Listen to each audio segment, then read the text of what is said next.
L'objectif de l'exercice est de réaliser un bilan de matière sur la réaction de synthèse de l'alumine Al2O3 par combustion d'aluminium Al dans du dioxygène O2 et plus précisément de retrouver par le calcul la masse d'alumine formée.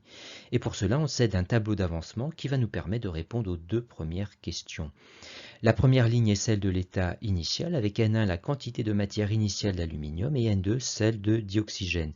Et bien sûr, 0 mol de produit dans l'état initial. L'état initial caractérisé par un avancement x égale 0, un avancement x qui augmente depuis l'état initial jusqu'à l'état final. Et dans l'hypothèse où la transformation est totale, c'est-à-dire qu'elle se poursuit jusqu'à épuisement d'un des réactifs, l'avancement est maximal dans l'état final et noté xmax.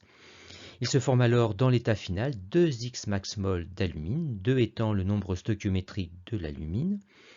Il reste N1 moins 4x max mol d'aluminium, 4 étant le nombre stoichiométrique de l'aluminium, et il reste N2 moins 3x max mol de dioxygène, 3 étant le nombre stoichiométrique du dioxygène. On calcule ensuite Xmax dans l'hypothèse où un des réactifs est limitant.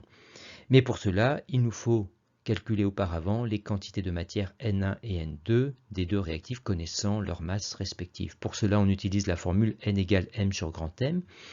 Les grammes se simplifient, il reste mol moins 1 au dénominateur, c'est-à-dire des mols au numérateur, qui est bien l'unité d'une quantité de matière. On fait l'application numérique pour l'aluminium avec les données de l'énoncé, et on trouve N1 égale 7,04 10-2 mol. De même pour N2, on détaille la masse molaire du dioxygène et on calcule N2, soit 6,25 10-2 mol. Revenons aux hypothèses. Première hypothèse où c'est l'aluminium qui est limitant, c'est-à-dire que sa quantité de matière restante, N1 moins 4x max, devrait être nulle. X max 1 car c'est la première hypothèse.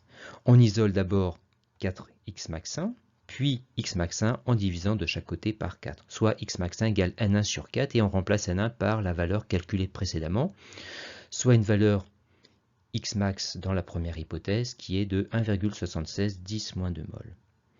Deuxième hypothèse où c'est cette fois le dioxygène qui est limitant, c'est-à-dire que sa quantité de matière dans l'état final, N2 moins 3x max, devrait être égale à 0. X max 2 car c'est la deuxième hypothèse.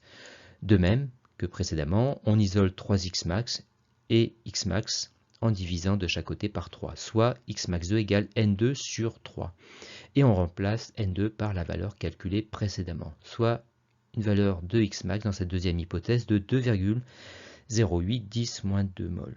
La bonne hypothèse est celle où x max a la plus petite valeur, c'est donc la première hypothèse qui est la bonne. L'aluminium est donc limitant et Xmax est égal à 1,76 10-2 mol, dans l'hypothèse que la transformation est totale.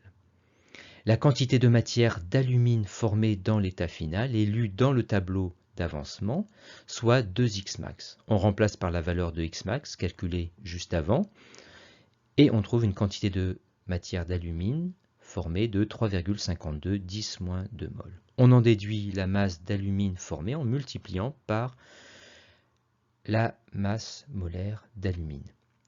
Les mols se simplifient, il reste grammes qui est bien l'unité de la masse que l'on cherche à calculer. On détaille le calcul de la masse molaire de l'alumine et on peut faire l'application numérique de la masse formée d'alumine en remplaçant la quantité de matière et la masse molaire par leur valeur. Et on trouve 3,59 g d'alumine formée, correspondant à la valeur obtenue expérimentalement, et cela confirme donc l'hypothèse d'une transformation totale.